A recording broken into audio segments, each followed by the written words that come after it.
He thought he could use a few carefully chosen words to have a black man removed from first class. To him, it was supposed to be easy: flash a complaint, whisper a few doubts, and let the crew handle the rest. But what he didn't expect was that the man sitting quietly beside him wasn't just another passenger. He carried something in his pocket that would flip the entire situation upside down. By the time the truth came out, the white man wasn't in control anymore. Stay with me, because what happens next will leave you stunned. At Dallas-Fort Worth International Airport, the atmosphere was calm and routine. Travelers hurried to their gates, flight crews guided passengers, and first-class boarding had just begun. Among the polished shoes, rolling suitcases, and business-class travelers, one man stood out without even trying. His name was Daniel Stokes. Dressed in a navy blue suit, he carried himself with quiet confidence. He wasn't loud, he wasn't showy, but everything about him spoke of belonging. He placed his carry-on above his seat in first class, sat down, and opened his laptop, already focused on his work. To Daniel, this was just another business trip from Dallas to Washington, D.C., but not everyone saw it that way. A few minutes later, another passenger stepped into the cabin. His name was Richard Langford, a wealthy white businessman in his 50s. Richard was used to getting what he wanted. He had traveled this route many times before, always in first class, always treated with respect. For him, flying first class meant exclusivity. People like him, successful and important, away from the disorder of the rest of the plane. So when he spotted Daniel already seated in the row next to his steps faltered, his eyes narrowed, and his jaw clenched. To Richard, Daniel didn't fit the image he carried in his mind of a first-class passenger. Richard dropped his expensive leather bag onto the seat with a little too much force. He sat down beside Daniel, but his body, language told the whole story, stiff, irritated, and unwilling to accept what he saw. To Richard, Daniel didn't belong here. He couldn't explain why, but the prejudice inside him was already building, and it wouldn't be long before Richard decided to act on it. As the flight attendants prepared for takeoff, Richard shifted in his seat, glancing at Daniel out of the corner of his eye. Daniel typed quietly, his eyes fixed on the glowing screen in front of him. He wasn't fidgeting, he wasn't nervous, he was simply working, calm and composed. But the more relaxed Daniel appeared, the more uncomfortable Richard became. Finally, Richard pressed the small button above his seat.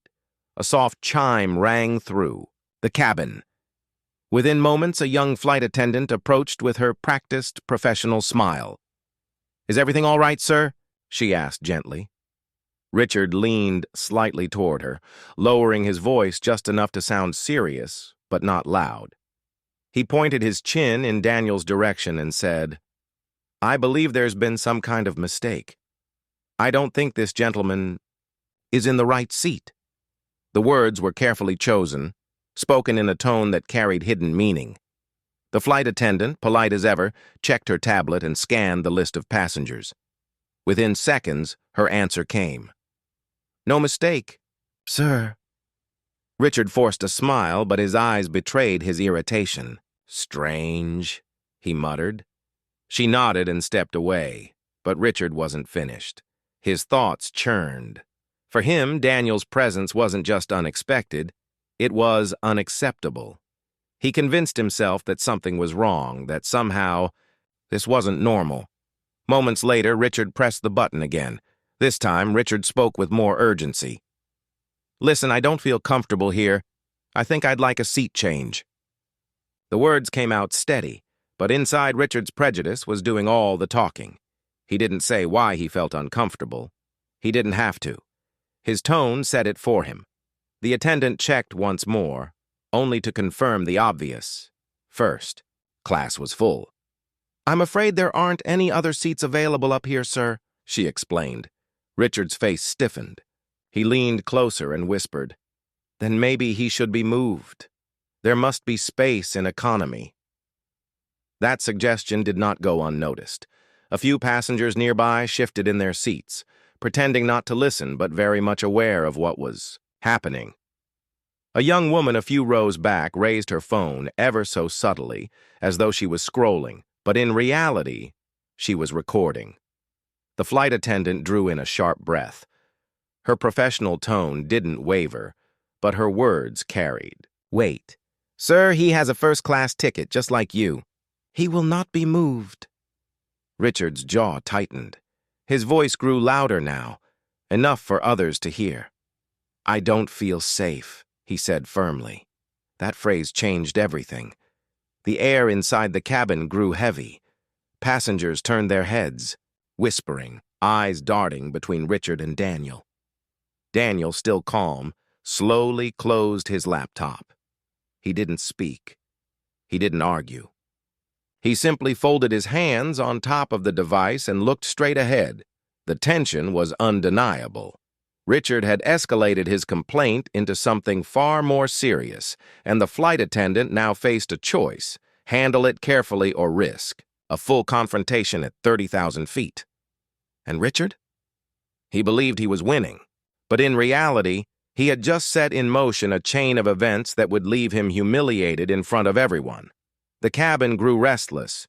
Whispers spread row by row as Richard raised his voice again, this time pointing directly at Daniel.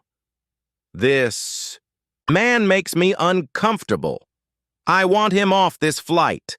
The flight attendant stiffened, exchanging a quick glance with her colleague. They had dealt with difficult passengers before, but this was different. Richard wasn't just asking for a seat change anymore, he was demanding action. The captain was notified. Soon, a uniformed crew member arrived, kneeling beside Richard's seat to quietly hear the complaint. Richard leaned in, lowering his voice to a dramatic whisper, as though revealing a dangerous secret. "I don't know what's going on here, but I don't feel safe with him sitting next to me. Look at him. Does he really belong in first class?" Finally, Daniel shifted. He reached into his jacket pocket with steady, deliberate movements. Some passengers held their breath, unsure of what he was about to do. Even Richard leaned back slightly, his face tightening in suspicion. Daniel pulled out a black leather wallet. With one smooth motion, he flipped it open and held it up for all to see. The gold lettering gleamed under the cabin lights. The bold letters across the badge were unmistakable: Federal Bureau of Investigation. Gasps filled the cabin. The murmurs turned into stunned silence. Richard's face drained of color, his mouth opening but no words coming out. Daniel's eyes finally met his, calm, unshaken, powerful without needing a single word. At that moment, the entire plane understood. Richard hadn't just insulted another passenger, he had tried to humiliate a federal agent.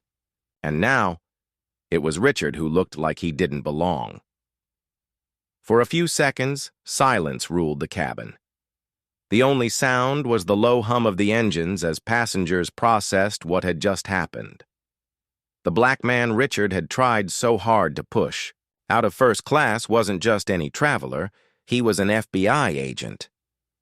The flight attendant's eyes widened as she leaned back, visibly relieved. She offered Daniel a respectful nod, almost apologetic, then turned toward Richard. The tables had turned, and everyone knew it. Richard, once so confident, now looked like a man whose entire world had collapsed in front of an audience. His cheeks flushed a deep red, sweat forming at his temple. He tried to stammer an excuse, something about misunderstanding, but no one believed him. The passengers who had been silent earlier now shifted uncomfortably in their seats, glaring at him. With open disapproval, Daniel, on the other hand, didn't gloat. He didn't raise his voice or humiliate Richard further. He simply closed his badge holder, slid it back into his pocket, and returned his calm gaze forward. His silence was louder than anything Richard could have said. By the time the plane, prepared for landing, Richard sat slouched in his seat, eyes down, avoiding everyone's stares. He had boarded that plane believing his skin color and status gave him power. Instead, he walked away with a lesson written across his shame. Prejudice has consequences. And for everyone else watching, the message was clear. Racism thrives when it goes unchallenged, but the moment it's exposed, it loses its grip. So I'll leave you with this. How many times do we judge people by appearance, not knowing their real story? And how many Richards walk among us, believing their prejudice will protect them? If you've experienced or witnessed injustice, share your story in the comments. I might even make a video about it to raise awareness and justice. And don't forget to like, subscribe, and share this video so together we can spread